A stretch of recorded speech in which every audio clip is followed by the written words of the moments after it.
Dear craft lovers, let's create something beautiful together. Let's make grass. Take a foam sponge and tear it into small pieces using your hands. Now, put all those pieces into a mixer jar. Choose any acrylic green color shade of your choice.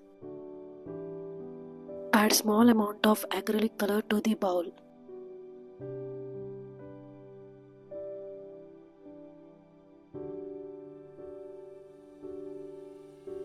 Add little amount of water to the color and blend it thoroughly.